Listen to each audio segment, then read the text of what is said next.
Bismillahirrahmanirrahim. Assalamualaikum warahmatullahi wabarakatuh. Salam sejahtera, salam #09educators, salam Team Big 2022. Terlebih dahulu, saya ingin mengucapkan syukur kepada Allah SWT kerana telah memberi saya ruang untuk membuat satu resensi buku yang bertajuk When the Chicken Dies, Everyone Cries. Terlebih dahulu, ingin saya memperkenalkan diri saya sebagai Cikgu Naharudin bin Osman, pengarah pendidikan negeri Perlis, dan membaca ini adalah merupakan salah satu minat saya.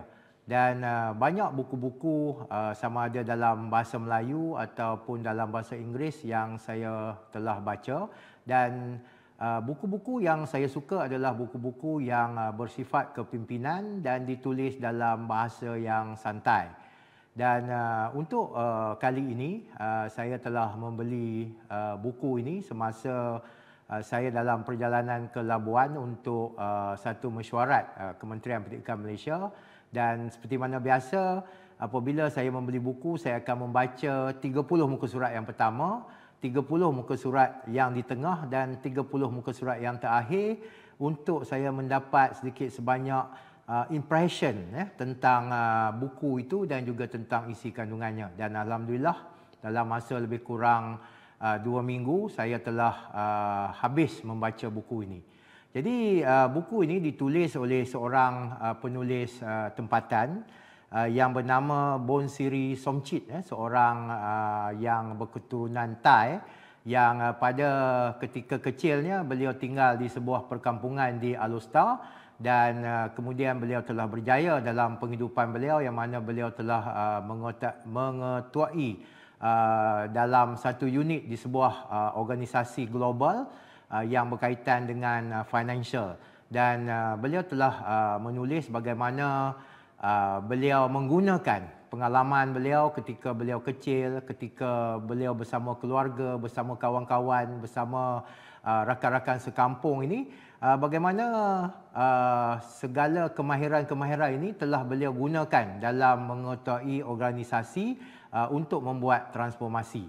Jadi melihat kepada tajuknya sendiri pun ianya cukup menarik kerana When the Chicken Dies, Everyone Cries ini menunjukkan bahawa betapa sifat kekeluargaan yang ada di sebuah kampung itu, betapa rapatnya mereka saling mengambil berat antara satu sama lain, bagaimana mereka ini bersatu padu, sehingga kan kalau seekor ayam yang dibela oleh sesebuah keluarga itu meninggal ataupun mati, maka seluruh kampung itu akan menangis.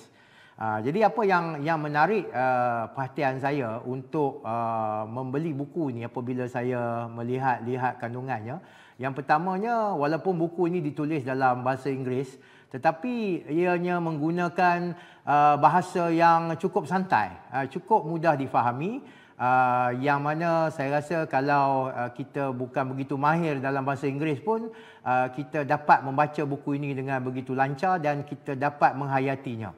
Yang keduanya, saya teruja untuk membaca buku ini kerana sifat-sifat ataupun elemen-elemen kepimpinan itu diceritakan dengan cara yang begitu santai, dengan cara yang beliau menunjukkan pengalaman beliau sendiri dalam memimpin organisasi dan bagaimana beliau menggunakan pengalaman-pengalaman dan juga apa yang pengetahuan yang beliau ada, yang beliau telah bersama-sama dengan keluarga di bersama dengan masyarakat kampung, bersama dengan kawan-kawan di sekolah.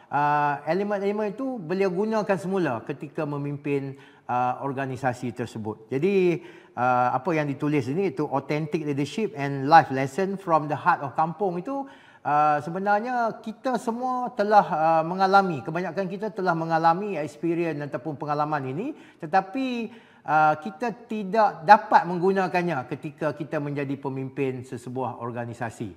Jadi alhamdulillah saya akan mengupas 9 elemen utama yang telah disampaikan oleh Bonsiri Somchit ini melalui buku When the Chicken Dies, Everyone Cries ini, dan saya berharap setiap komponen itu atau 9 elemen itu saya dapat kupaskan bagaimana saya akan menceritakan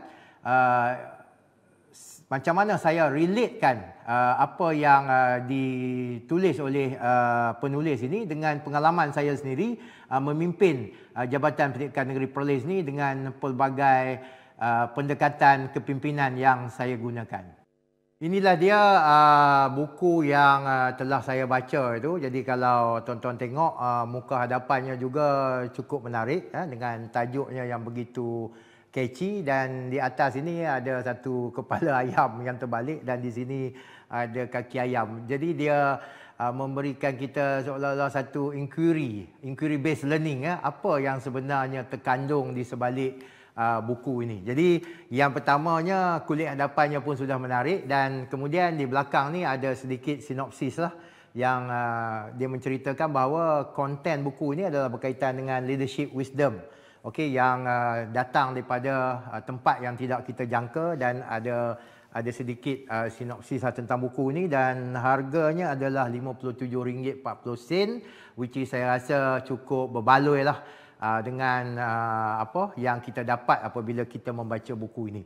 Jadi seterusnya saya akan bercerita tentang 9 chapter yang ada dalam buku ini. Jadi chapter yang pertama ni adalah berkaitan dengan bagaimana kita sebagai pemimpin dalam sesebuah organisasi harus membuat transformasi ataupun membuat perubahan. Begitu juga pengalaman Bonsiri Somcit ini ketika beliau berada di kampungnya, ketika beliau berada di sekolah, ketika beliau berada dalam komuniti, dan juga ketika beliau memimpin organisasi, bagaimana pengalaman-pengalaman itu memberikan satu kekuatan untuk dia membuat perubahan. Okey, jadi perubahan yang paling besar yang dilaksanakan adalah dengan apabila dia mengetuai satu unit keuangan ataupun unit account di sebuah firma global yang mana hendak bertukar daripada cara yang biasa kepada menggunakan pendekatan online. Jadi pelbagai cabaranlah yang beliau hadapi. Begitu juga dengan saya sendiri yang bersama-sama saya dalam resensi buku ini. Untuk saya memimpin sebuah jabatan pendidikan ini, dan juga dalam evolusi pendidikan itu kita perlu melaksanakan banyak perubahan, dan inilah yang yang saya cuba laksanakan, iaitu apabila saya nak melaksanakan perubahan, saya perlu memahami dulu apakah fasa-fasa di sebalik perubahan tersebut. Jadi di sinilah satu teori comfort zone yang telah saya gunakan dengan meluas, dan saya juga telah mengkajinya secara mendalam, iaitu bagaimana manusia ini ataupun pekerja ataupun apa-apa sahaja yang berada di sebuah organisasi itu untuk berubah, sebenarnya dia bermula daripada comfort zone. Memang saya akui ramai guru-guru negeri Perlis ini juga apabila saya masuk ke sini, mereka ini berada dalam comfort zone yang cukup selesa. Comfort zone ni semua orang suka duduk dalam comfort zone, tetapi dia adalah zone yang dipanggil death zone, yang mana di death zone ni tak ada apa pun yang akan tumbuh, yang akan membiak. Semuanya mati. Okey, jadi itulah cabaran saya, dan apabila saya mendalami konsep comfort zone ni, barulah saya tahu bahawa untuk membawa seseorang individu itu keluar daripada comfort zone, maka dia akan masuk ke dalam death zone ataupun yang dipanggil fear zone. Fear zone. Jadi di fear zone inilah sebenarnya zone yang cukup kritikal, kerana kalau kita gagal untuk memberikan support system yang baik ketika seseorang pekerja, seseorang guru itu berada dalam fear zone ini, maka dia akan kembali kepada comfort zone tadi, dan apabila dia cuba keluar dan dia merasai tidak adanya support system ataupun sistem sokongan, dan apabila dia balik semula ke comfort zone, maka cukup sukar untuk kita mengeluarkan dia daripada comfort zone. Maka di sinilah ketika itu saya telah menyediakan pelbagai support system melalui pelbagai program, melalui pelbagai program mentoring, melalui pelbagai bimbingan, coaching dan sebagainya, kita berikan khususnya kepada pemimpin-pemimpin SLT di peringkat sekolah. Jadi apabila kita memberikan support system ini, maka insya-Allah kita akan membantu mereka ini akan keluar kepada apa yang dipanggil learning zone. Dan ketika di learning zone itu juga masih lagi memerlukan support system, ya, kerana masih belum begitu kuat keyakinan diri mereka untuk keluar daripada comfort zone ni. Dan di sinilah seharusnya kita memberikan berbagai perkara untuk mereka learn, unlearn dan relearn. Dan apabila mereka mempunyai pengetahuan yang baru, mempunyai dimensi pemikiran yang lebih luas, maka mereka ini insya-Allah akan dapat bergerak kepada deliver zone. Mereka ini akan deliver lah, ataupun yang dipanggil sebagai growth zone. Dan apabila mereka ini berada dalam growth zone, sebenarnya kita boleh menggunakan mereka ini untuk membantu rakan-rakan yang lain keluar daripada comfort zone, kerana mereka yang berada di dalam growth zone ini mampu memberikan support system kepada rakan-rakan mereka.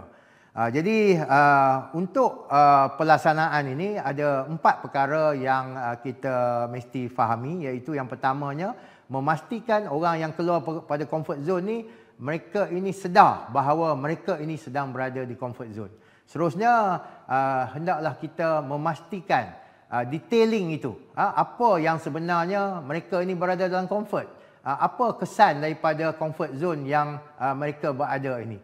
Dan kalau mereka bersetuju untuk keluar, maka mereka akan duduk di dalam develop zone, dan seterusnya mereka juga akan pergi kepada deliver zone. Jadi apa yang diceritakan oleh Bonsiri Somcit dalam When the Chicken Dies Everyone Cries ni, pada saya cukup bertepatan sekali dengan pengalaman saya sendiri untuk mengeluarkan organisasi kita ini daripada comfort zone itu, iaitu dengan menggunakan 4 pendekatan itu: comfort zone, fear zone, learning zone dan juga growth zone. Seterusnya dalam chapter 2, Bonsiri juga telah menyatakan bahawa untuk keluar daripada comfort zone ni, ataupun untuk berubah, untuk bertransformasi ini, maka kita perlu berani untuk mengambil risiko. Dan perkara ini juga saya telah menyatakannya dengan jelas di dalam taksonomi 09 saya yang digunakan oleh JPM Perlis sebagai rujukan kita, rujukan transformasi kita, yang mana saya telah meletakkan elemen courage dalam melaksanakan kreativiti. Jadi nak berubah ni selalunya kita perlu menjadi kreatif. Kita bukan sahaja perlu berfikir di luar kotak, tetapi kita juga perlu berfikir bagaimana hendak menggunakan kotak tersebut. Dan elemen kreativiti dan courage ini adalah 2 perkara yang memerlukan kita mengambil risiko. Sebab untuk berkreativiti dan mengajak orang lain mengikuti apa yang telah kita inovasikan itu adalah bukan sesuatu perkara yang mudah. Ini juga bertepatan apabila Bonsiri di dalam organisasinya Somcit ini hendak berubah, begitu banyak sekali cabaran-cabaran yang beliau perlu hadapi, dan beliau berani mengambil risiko ini walaupun sering diperlekehkan tentang apa yang hendak beliau laksanakan. Jadi pada saya courage ini ataupun keberanian ini sangat penting, kerana kita memerlukan keyakinan diri untuk kita berani bergerak ke hadapan dalam membuat perubahan.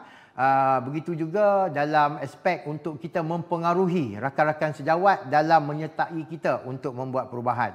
Jadi keyakinan diri, keberanian, kreativiti, dan akhirnya mungkin ini bukan semua orang lah yang dapat nak laksanakan, kerana dia memerlukan courage yang cukup tinggi, iaitu how we bulldoze the normal.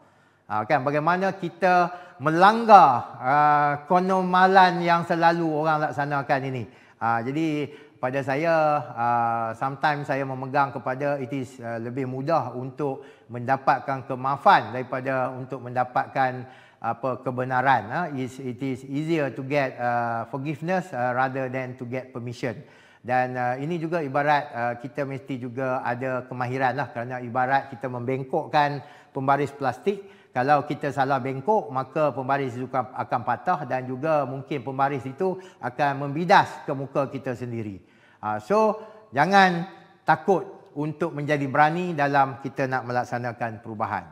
Okey, dalam chapter 3, Somchit penulis ini telah menulis tentang leadership. Bagaimana leadership ini adalah bukan dia bergerak secara silo. Bermaksudnya walaupun kita ada kuasa, walaupun kita boleh menggunakan autokratik dalam kepimpinan kita, tetapi leadership ni sebenarnya adalah tim. Bagaimanakah kita membentuk sebuah pasukan? Tetapi bukan hanya membentuk sebuah pasukan, tetapi adalah membentuk winning team, pasukan yang akan berjaya.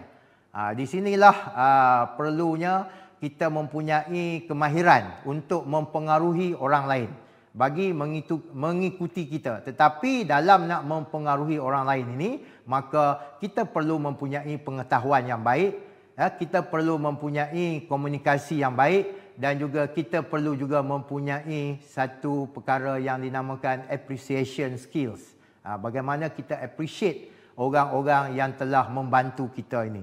Jadi itulah, leadership is not about silo, it's about team. Membentuk pasukan. Jadi seperti mana Pak Lah kata dalam politik beliau sebelum ini, jangan bekerja untuk saya tetapi bekerjalah bersama-sama dengan saya. Jadi ini cukup bertepatan dengan apa yang Somchit nyatakan di dalam buku ini. Bab yang keempat adalah tentang bagaimana kita sebagai pemimpin ini perlu mempunyai positive attitude.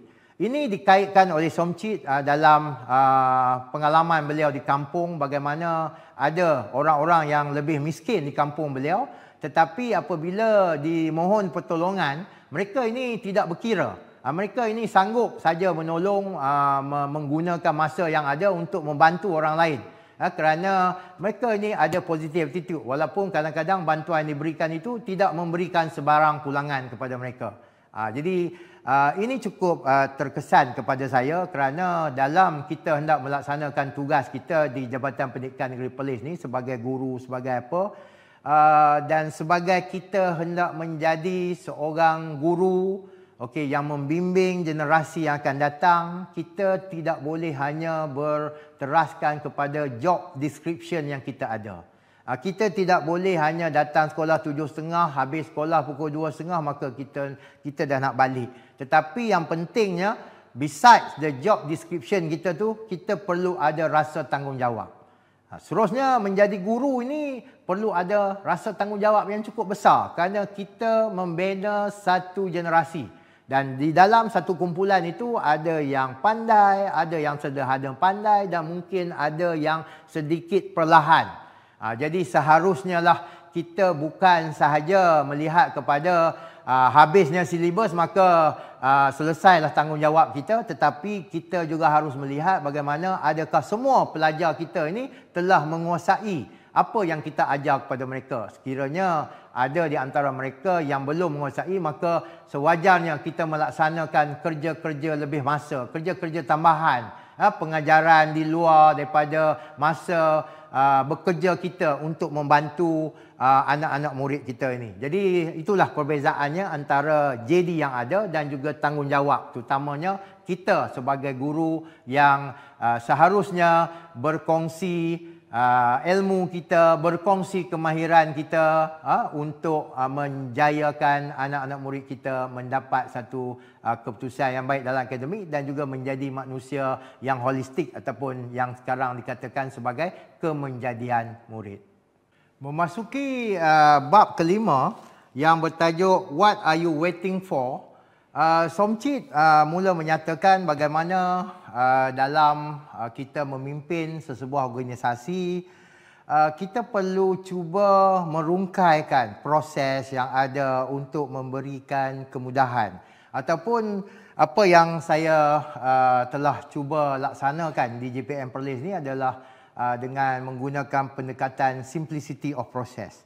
Yang mana kita memudahkan pelbagai proses yang ada, kita tidak menyukarkan proses yang ada dengan kita melaksanakan pelbagai inovasi.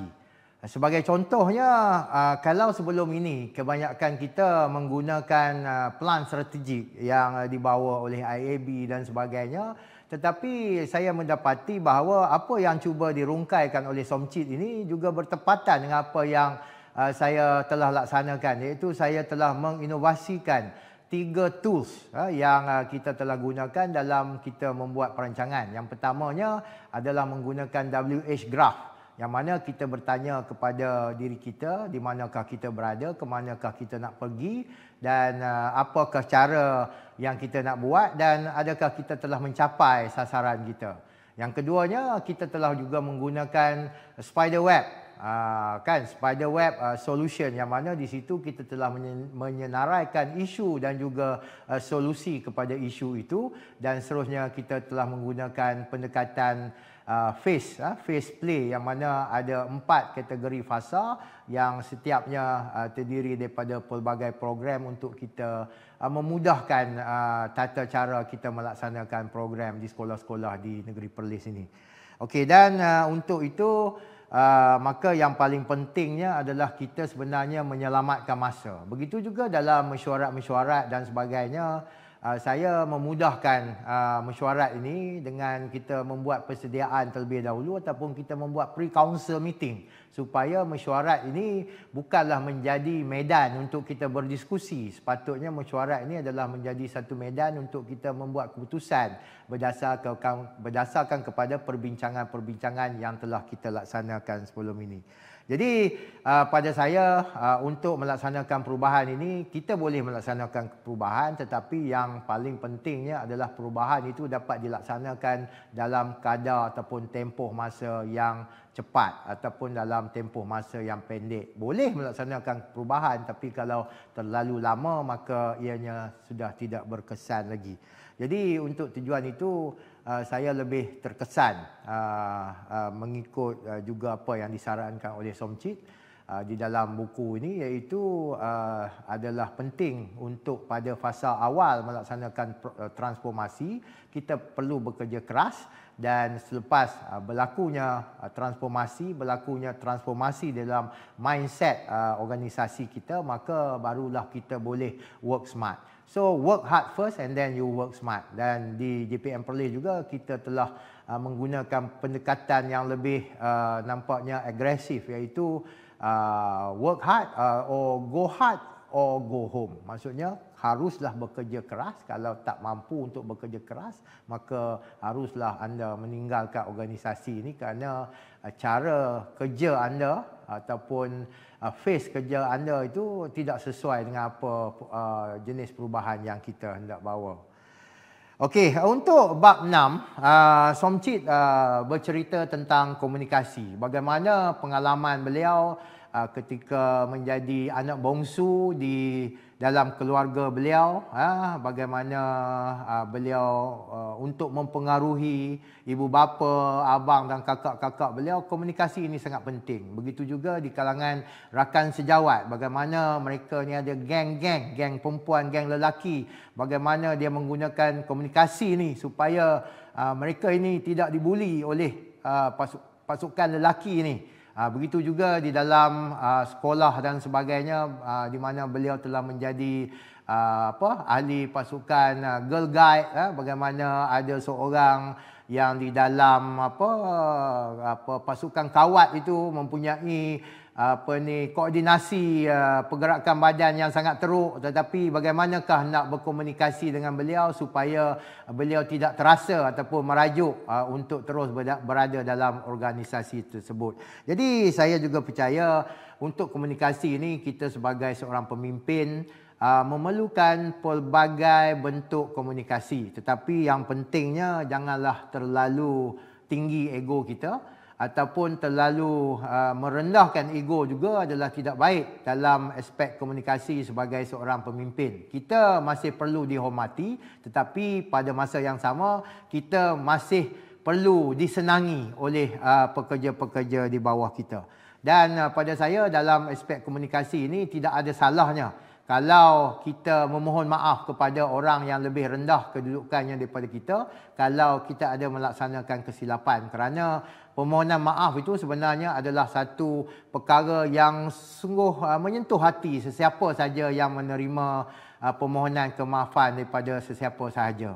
Okey, dan juga yang paling pentingnya dalam aspek komunikasi ini, kita seharusnya memastikan yang kita tidak mendengar sebarang berita, sebarang cerita daripada orang lain tanpa menyiasat perkara itu terlebih dahulu, dan sewajarnya kita bertemu secara bersemuka, berkomunikasi dengan secara open untuk berbincang sekiranya ada perkara-perkara yang kita dengar sesuatu pihak itu tidak berpuas hati dan sebagainya. Jadi untuk menjadi pemimpin ini, aspek komunikasi ini sangat penting. Begitu juga dalam kita hendak melaksanakan pelbagai pembentangan untuk mempengaruhi orang, menunjukkan bahawa dalam melaksanakan transformasi itu kita telah benar-benar faham akan apakah aspek transformasi yang ingin kita laksanakan tersebut. Okey, seterusnya dalam bab 7, Somcik juga telah menyatakan be yourself. Jangan kita rasa takut untuk menjadi diri kita sendiri. Agak sukar sebenarnya untuk kita meniru gelagat, cara pembawaan orang lain walaupun orang itu menjadi idola kita. Tetapi sebenarnya kemahiran yang ada dalam diri kita ni adalah sesuatu yang telah ada pada diri kita, tetapi untuk berubah secara yang begitu drastik untuk ikut orang lain ni mungkin agak sukar untuk kita laksanakan. Jadi Somcik telah menyatakan be yourself, tetapi dalam be yourself itu perlu adanya 4 perkara penting, iaitu yang pertama sekali adalah self confidence, keyakinan diri. Dan inilah yang saya percaya apa yang Somcik experience from her early childhood itu cukup membantu meyakinkan beliau dalam menguruskan sesebuah ataupun memimpin organisasi besar dalam sebuah global company tadi. Seterusnya adalah self belief, percaya kepada keupayaan diri kita boleh melaksanakan sesuatu perubahan, iaitu dengan kita perlu ada pasukan yang saling bantu-membantu ataupun perlu adanya support system untuk kita percaya yang kita boleh melaksanakan perubahan itu. Seterusnya meletakkan diri kita di dalam satu self esteem, di dalam satu kedudukan yang tinggi supaya diri kita ini dihormati dan kita mempunyai self motivation untuk kita terus bergerak. Kerana dalam melaksanakan perubahan di dalam organisasi ini, cabaran-cabarannya cukup hebat. Ramai orang akan berkata perkara-perkara yang negatif pada kita. Ramai orang yang akan against apa yang kita hendak laksanakan. Jadi percayalah sekiranya kita menjadi diri kita sendiri dengan menguasai 4 self ini, iaitu self confidence, self belief, self esteem dan juga self motivation ini, saya percaya kita adalah peneraju kepada perubahan, khususnya dalam sistem pendidikan kita. Okey, yang ke-8 adalah apa yang dikatakan don't fear. Jangan kita takut untuk melaksanakan sesuatu. Ada orang yang berkata kalau kita tak nak dikecam, kita tak nak mengambil risiko dan sebagainya, janganlah kita laksanakan apa-apa pun. Kita duduk je diam, kita akan selamat. Tetapi apa yang akan berlaku pada organisasi kita? Organisasi kita akan ketinggalan seperti mana Kodak, syarikat Nokia yang pada satu ketika dulu mereka ini adalah pelopor kepada aspek kamera. Mereka ini juga adalah kepada sistem telekomunikasi, tetapi keengganan untuk berubah itu menjadikan mereka akhirnya tidak dapat survive di dalam dunia yang begitu cepat berubah ini. Jadi buatlah sesuatu, buatlah sesuatu untuk melaksanakan perubahan walaupun ianya mungkin tak berjaya, ianya mungkin tidak perfect, tapi percayalah kalau 10 perubahan yang kita buat, kita berjaya melaksanakan 6 atau 7 perubahan, kita gagal dalam 3 ataupun kita tidak mencapai sasaran dalam 2 atau 3, maka kita sebenarnya lebih baik daripada orang lain yang tidak melaksanakan sebarang perubahan walaupun mungkin orang di luar sana akan memfokuskan kepada 3 kegagalan kita itu instead of 7 kejayaan yang telah kita laksanakan. Jadi saya berpegang tuan-tuan, ya, kalau ada 100 orang dalam organisasi kita, 49 membenci kita, tetapi ada 51 yang menyokong kita, sebenarnya kita telah melaksanakan perkara yang sepatutnya kita laksanakan. Kerana kita mempunyai lebih sokongan walaupun hanya lebih kepada seorang sahaja daripada yang tidak menyokong kita. Dan kita percaya rubrik kepada pekerja yang proaktif, rubrik kepada pekerja yang dia menjadi lalang ini, yang hanya melihat wait and see, dan juga yang menjadi deadwood ini sebenarnya adalah betul tuan-tuan. Tetapi fokuslah kepada yang proaktif supaya yang menjadi lalang ini akan mengikuti kita dan akhirnya kita akan dapat mendapatkan satu winning team untuk melaksanakan perubahan. Okey, seterusnya Somcik juga menyatakan pengalaman-pengalaman beliau semasa kecil, ya, cukup membantu beliau, kerana inilah sebenarnya yang sangat menarik dalam buku ini. Kalau orang lain, penulis-penulis kepimpinan lain mengaitkan kejayaan-kejayaan kepimpinan mereka dengan teori apa yang mereka belajar di Harvard dan sebagainya, tetapi Somcik ini dengan begitu santai sekali tuan-tuan mengaitkan bagaimana childhood memory dia itu di rumah, di sekolah dan sebagainya tu, apa yang pengalaman ketika kecil di kampung beliau tu sangat membantu beliau dalam memimpin sebuah organisasi yang besar. Jadi pada saya experience itu adalah sangat penting, ya. Jadi siapa yang bersama saya pada hari ini, dapatkanlah pengalaman seberapa banyak yang boleh. Contohnya kita guru-guru ni terlalu banyak sangat bergaul dengan di kalangan guru saja. Kita hanya bercakap tentang ruang lingkup guru. Kita tidak pernah bercakap tentang berkongsi idea dengan ahli-ahli korporat, orang yang berniaga, orang yang mungkin bekerja di peringkat bawahan, pengutip sampah dan sebagainya. Maksudnya kita ni terlalu menghadkan pergaulan kita. Jadi sebagai seorang guru, saya percaya antara pergaulan yang tuan-tuan dan puan-puan perlu laksanakan adalah bergaul dengan anak murid, bercakap dengan anak murid, dapatkan pandangan mereka. Ini sebenarnya adalah akan memberikan kita begitu banyak sekali pengalaman untuk kita kongsi dan kita buat perubahan. Kerana dalam sistem pendidikan ini, perubahan yang kita buat adalah untuk generasi yang akan datang. Seperti mana saya juga, saya sangat percaya bahawa apa juga quality yang ada dalam kepimpinan saya tak pastilah sama ada kepimpinan saya ini adalah kepimpinan yang orang suka, orang looking forward, ataupun orang tak suka, ataupun mungkin satu transformasi yang betul saya nak buat tapi mungkin orang tak suka dengan approach. I don't know, because I cannot evaluate that. Orang yang boleh evaluate saya, tetapi berdasarkan daripada apa yang saya baca dan sebagainya, saya sedang buat perkara yang betul. Itu adalah self-confidence yang ada pada diri saya. Itu adalah self-belief yang ada pada diri saya. Dan saya telah meletakkan diri saya di satu tahap yang baik untuk saya ada self-motivation dalam nak buat perubahan ini. Jadi sebenarnya tuan-tuan, yang pertamanya pengalaman saya di sekolah sendiri. Saya bukanlah seorang pelajar yang hebat di sekolah. Segitu juga mungkin sama juga dengan Somcik ni, bukanlah seorang yang begitu hebat di sekolah, tetapi kita menggunakan apa saja pengalaman yang kita dapat di sekolah itu. Khususnya saya menguruskan stor sukan, dan akhirnya pengurusan stor sukan itulah yang banyak sangat membantu saya dalam memimpin organisasi GPN Perlis ni sebagai 09 CEO. Saya juga tuan-tuan terlibat dalam sukan rugby.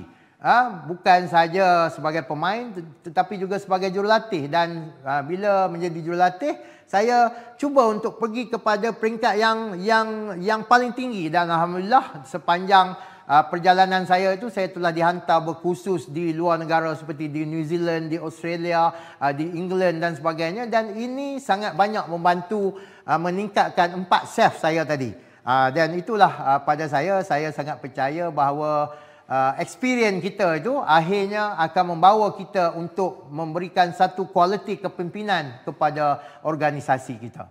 Jadi itulah sahaja 9 chapter yang telah digarap dengan pada saya cukup santai tetapi cukup memberikan impak yang tinggi kepada diri saya, kerana saya seolah-olah sama juga dengan Somcit ini berkongsi apa jua yang berlaku semasa childhood saya, semasa teenager saya, semasa saya di universiti, semasa saya muda di dalam pekerjaan saya dan sebagainya. Bagaimana pengalaman-pengalaman itu kita garapkan sebagai untuk memberikan satu kualiti kepimpinan yang mantap khususnya dalam melaksanakan transformasi.